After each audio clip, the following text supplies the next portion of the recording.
Hai semuanya, Assalamualaikum warahmatullahi wabarakatuh. Saya Fatina Wala Zahra dari UPI Kampus Serang, kelas 2B PG PAUD akan menjelaskan setting kelas dan apa saja yang sebaiknya dilakukan oleh pendidik saat menghadapi anak berkebutuhan khusus dengan hambatan penglihatan.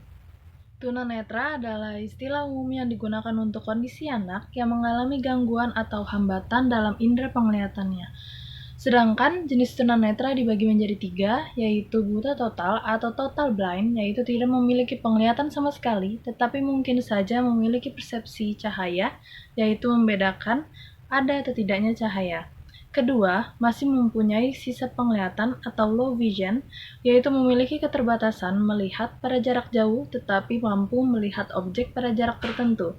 Dan terakhir adalah penglihatan terbatas atau visually limited, yaitu anak yang memiliki masalah penglihatan ketika melihat benda dalam kondisi pada umumnya. Berdasarkan kemampuan daya penglihatannya, yaitu tunanetra ada ringan, tunanetra setengah berat, dan tunanetra berat. Karakteristik khusus ketunanetraan yaitu sering menabrak ketika bergerak, kesulitan mengenal huruf pada buku bacaan atau koran, kesulitan menulis di garis lurus, memegang buku dekat ke muka ketika melihat gambar ataupun tulisan, sering mengeluh kepala pusing atau mata yang gatal, anak cepat lelah bila diminta berlatih membaca atau menulis ketika bermain keaksaraan awal, kesulitan melihat tulisan di papan tulis, sering meletakkan barang di tempat yang salah, sering hendak terjatuh jika melewati rintangan jalan, sulit meniru gerak, sulit mengenal gambar jika warna kurang kontras, dan sulit melihat dalam keadaan gelap. Nah, kali ini saya akan memberikan beberapa hal yang dapat guru lakukan untuk berkomunikasi dengan anak berkebutuhan khusus, termasuk dengan anak yang menderita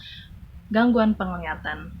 Yaitu gunakan nama anak yang ada dalam kelompok saat memberikan contoh-contoh dalam kalimat, permainan, dan sebagainya, agar anak tertarik dan merasa diperhatikan.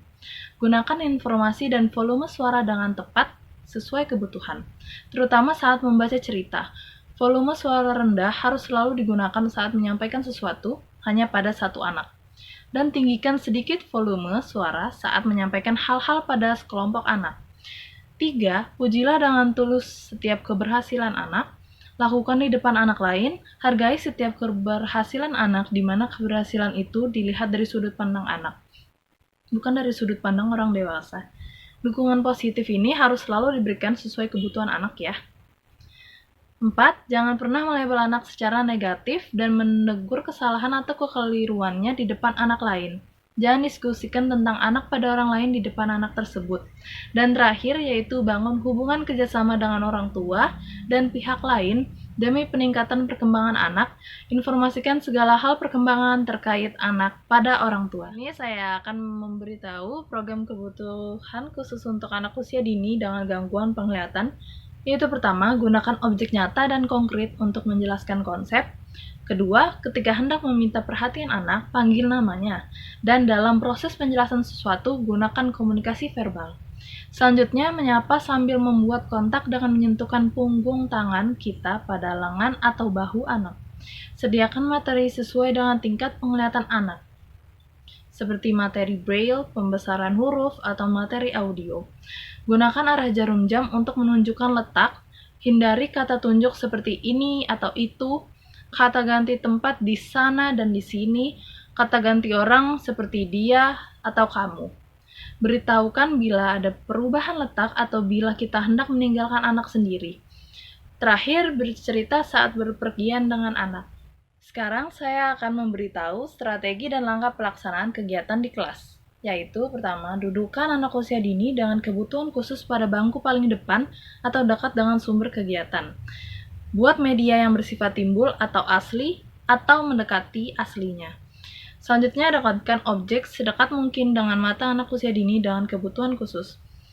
Buat tulisan atau gambar yang besar-besar dan dengan warna yang kontras dengan warna latar. Saya sarankan lebih baik dengan warna latar putih, tulisan atau gambar dengan hitam atau biru tua atau sebaliknya. Gunakan penerangan yang baik, misalnya posisi anak usia dini dengan kebutuhan khusus lebih dekat dengan sumber cahaya. Yaitu terakhir, kondisikan kontak mata langsung dengan objek. Dalam pembelajaran anak tunanetra, terdapat prinsip-prinsip yang harus diperhatikan, antara lain ada prinsip individual. Prinsip ini prinsip umum dalam pembelajaran manapun. Guru dituntut untuk memperhatikan adanya perbedaan-perbedaan individu. Dalam pendidikan tunanetra, dimensi perbedaan individu itu sendiri menjadi lebih luas dan kompleks. Di samping adanya perbedaan-perbedaan umum seperti usia, kemampuan mental, fisik, kesehatan sosial, dan budaya, anak tunanetra menunjukkan sejumlah perbedaan khusus yang terkait dengan ketunanetraannya, seperti tingkat ketunanetraan, masa terjadi kecacatan, sebab-sebab ketunanetraan, atau dampak sosial psikologis akibat kecacatan. Kedua, ada prinsip kekonkretan atau pengalaman penginderaan. Strategi pembelajaran yang digunakan oleh guru harus memungkinkan anak tunanetra mendapatkan pengalaman secara nyata dari apa yang dipelajarinya. Strategi pembelajaran harus memungkinkan adanya akses langsung terhadap objek atau situasi. Anak tunanetra harus dibimbing untuk meraba, mendengar, mencium, mengecap, mengalami situasi secara langsung, dan juga melihat bagi anak yang menderita low vision. Ketiga, prinsip totalitas.